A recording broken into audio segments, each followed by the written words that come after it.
সাংবাদিক ভাই এবং আসসালামু আলাইকুম। আজকে 27 বছর পরে ঈদের আবেগ তো আপনারা শুনছেন, আমরাও দেখছি। সরকার স্বাস্থ্য ব্যবস্থাকে মানুষের দোরগোড়ায় নিয়ে যাবে। বর্তমান নির্বাচিত গণতান্ত্রিক সরকার এটাই কাম্য। আমাদের এ বিষয়ে কোনো আপত্তিও নাই। কোন মন্ত্রণালয় দিয়ে চালাবে সেটা সরকারের নিজস্ব ব্যাপার। এই ব্যাপারে আমাদের কোনো আপত্তি নেই। আমাদের আপত্তি মাননীয় প্রধানমন্ত্রীর কাছে একটা ভুল তথ্য দেওয়া হয়েছে, যে ভুল তথ্যের ভিত্তিতে একটা স্বাস্থ্য মন্ত্রণালয় থেকে আদেশ জারি করা হয়েছে। সেই আদেশের পর আমাদের বক্তব্য হলো যে 1998 সাল থেকে আপনারা জানেন যে স্থানীয় সরকার আইন, কমিশন এবং সব অনুযায়ী স্থানীয় সিটি কর্পোরেশন এবং পৌরসভাগুলোর মাধ্যমে পাবলিক প্রাইভেট পার্টনারশিপের ভিত্তিতে এই আরবান প্রাইমারি হেলথ কেয়ার প্রজেক্টের কার্যক্রম শুরু হয়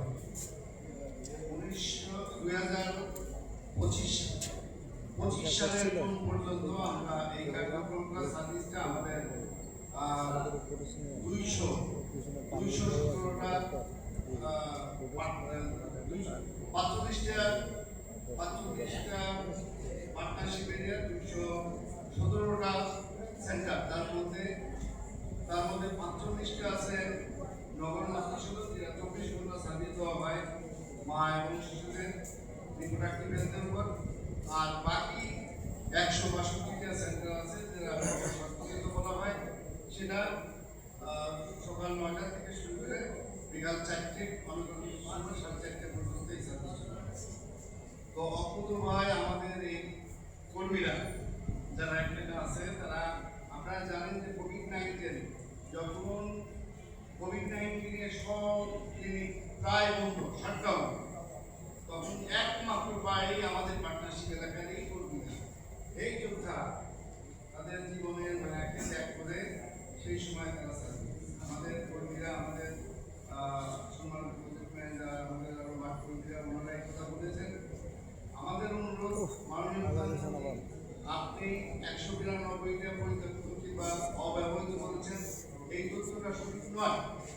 এই তথ্যটা যারা দিয়েছে তারা সঠিক চায়নি।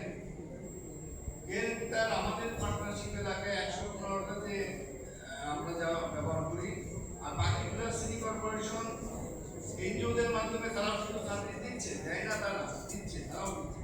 কিন্তু 115টা সেন্টারে আমরা সরাসরি আমাদের পার্টনারশিপ এলাকাগুলো এরা ব্যবহার করে সর্বক্ষণিক স্বাস্থ্য সেবা কার্যক্রম চালু আছে। মাননীয় প্রধানমন্ত্রী তিনি সিদ্ধান্ত নিয়েছেন স্বাস্থ্য মন্ত্রণালয়ের মাধ্যমে দিতেই পারেন, আমাদের ওইখানে কোনো আপত্তি নাই। স্বাস্থ্য মন্ত্রণালয়ের মাধ্যমে স্বাস্থ্য সেবা পরিচালনা করে আমাদের কোনো আপত্তি। আমাদের বক্তব্য একটাই, যে আমার যে মাতৃসদন, আমার যে নগর স্বাস্থ্য কেন্দ্র, যে স্বাস্থ্য কেন্দ্রগুলো চলমান আছে, যে স্বাস্থ্য কেন্দ্রগুলোর আমাদের কর্মীরা আজকে 27 বছর এই যে অক্লান্ত পরিশ্রম করতেছে, তাদের সার্ভিসটাও আপনাকে দিতে হবে। আমাদের দাবি একটাই, তাদেরকে বাদ দিয়ে কোনো কিছু নেওয়া যাবে না। যদি আপনি স্বাস্থ্য মন্ত্রণালয়কে দিয়ে দিতে চান, আলহামদুলিল্লাহ, আমাদের এটা আপনার প্রশাসনিক সিদ্ধান্ত। কিন্তু আমাদের একটাই দাবি, যে দীর্ঘদিনে আমরা কোটি কোটি টাকা ইনভেস্ট করতে যাবেন সরকারে। আপনারা জানেন যে আমরা দেশীয় এবং আন্তর্জাতিক পর্যায়ে এদেরকে প্রশিক্ষণ দিচ্ছি। আমাদের স্বাস্থ্য মন্ত্রণালয়, ঢাকা মেডিকেল কলেজ হসপিটাল, আমাদের পরিবার পরিকল্পনা কেন্দ্র এবং মাতুয়ার, এদের মাধ্যমে আমরা ডাক্তার, নার্স, প্যারামেডিক এদেরকে আমরা প্রশিক্ষিত করেছি। সেই দীর্ঘ সময়ে পরিক্রমায় অভিজ্ঞ